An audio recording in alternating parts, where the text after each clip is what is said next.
प्रणाम प्रभु। आइए देवर्षि नारद। महादेव, आप तक पहुंचने की यात्रा भले कितनी ही कठिन क्यों न हो, आपके दर्शन पाकर सारी थकान उतर जाती है। धन्य हो जाता हूं मैं। प्रभु, नीचे आपके गण प्रेत आदि मिले थे, 3 लोग के समाचार पूछ रहे थे। मैंने बताया उन्हें कि संसार में बहुत सारे परिवर्तन होने वाले हैं। पूछने लगे कैसे परिवर्तन। अब उन्हें क्या बताता कि दक्ष प्रजापति ने एक बहुत बड़े यज्ञ का आयोजन किया है, जहां मानव सभ्यता को वो आपकी पूजा न करने से नियमबद्ध करेंगे।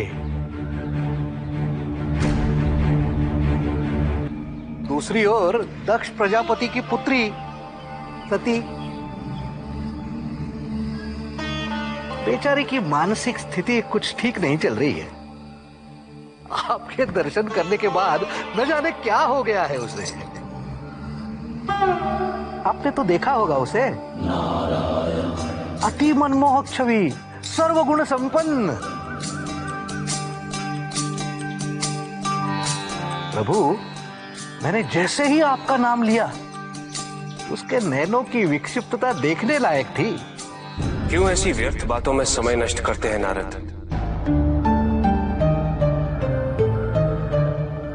प्रभु, दक्ष प्रजापति आपके विरुद्ध इतना बड़ा षड्यंत्र रच रहे हैं और आपको उसकी कोई चिंता नहीं है। दक्ष को मुझसे द्वेष है, पर यह समस्या उनकी है, मेरी नहीं। परंतु सती, उसके बारे में आपको कुछ नहीं जानना। सती, उसका क्या? प्रभु, आपने उसे ऐसा मोहित कर दिया है कि क्या बताऊं। ऐसी अवस्था हो गई है उसकी कि कुछ न खा रही है न पी रही है। प्रभु, आप उसे ऐसी ही स्थिति में छोड़ देंगे? नारद, मैं दक्ष के उस मंदिर में सती के बुलाने पर गया अवश्य था, पर केवल इसीलिए क्योंकि सती ने सच्चे मन से, सच्ची श्रद्धा से मुझे पुकारा था। एक वक्त के अलावा मेरे जीवन में न सती का कोई महत्व है, न ही स्थान। प्रभु, तो क्या आप सदैव वैरागी ही बने रहेंगे? पिता ब्रह्मा और माता सरस्वती, भगवान विष्णु और माता लक्ष्मी, इनके दाम्पत्य सुख देख आपके मन में गृहस्थी का मोह नहीं उत्पन्न होता? जैसे माता लक्ष्मी की उपस्थिति से वैकुंठ, मां सरस्वती से ब्रह्मलोक, वैसे ही क्या कभी ये कैलाश भी धन्य होगा प्रभु? कभी आपकी इच्छा नहीं होती कि इस बंजर वीरान कैलाश पर भी देवी माता के चरण कमल पड़े और इसका उद्धार हो? क्या इसका अधूरापन, आपका एकाकीपन आपको व्याकुल नहीं करता प्रभु? दाम्पत्य सांसारिक मोह से बंधने का एक माध्यम है। एक वैरागी के जीवन में इसका कोई अर्थ नहीं। क्या योगेश्वर शिव के जीवन में प्रेम का भी कोई अर्थ नहीं है? प्रेम का अर्थ अवश्य है। मेरे भक्त, मेरे गण,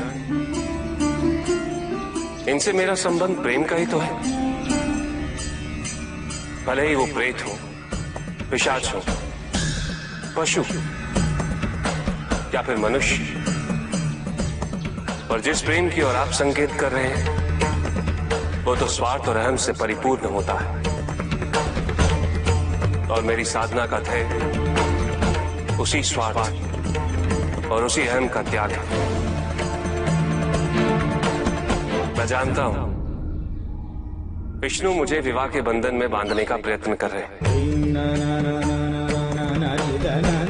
पर मैं हर बंधन से मुक्त हूं, संतुष्ट हूं, संपूर्ण हूं।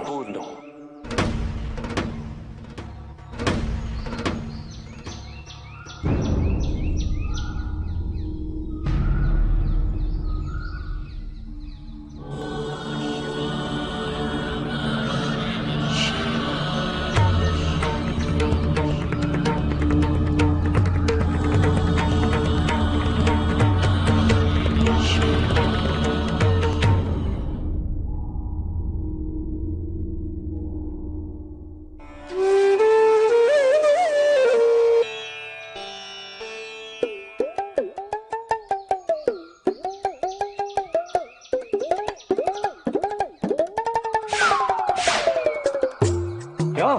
हम लोगों के होते हुए महादेव का जीवन अधूरा कैसे हुआ रे? क्या हम उनका ध्यान नहीं रखते? क्या उनकी सेवा नहीं करते? और अगर तुझे वैकुंठ की इतनी इच्छा है तो वहीं जाकर घंटी क्यों नहीं बजाता है? स्त्री का स्वागतम यानी दुख और पीड़ा का आगमन।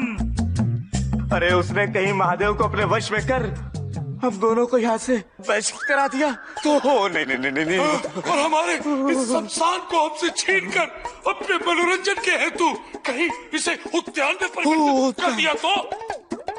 अरे वैसे भी नंदी इस हिमकारी वातावरण में महादेव के साथ निर्वाह संभव है, संभव। नंदी, यहाँ पर कोई भी स्त्री नहीं टिक सकती, नहीं टिक सकती। देवर्षि, अब आप ही कुछ कीजिए। कब तक ऐसा चलेगा? कब तक? चिंता ना करो नंदी, ये प्रक्रिया तो आरंभ हो चुकी है। अब तुम्हें, मुझे या और किसी को कुछ भी करने की आवश्यकता नहीं है। जो भी करना है देवी सती ही करेगी। नारायण नारायण।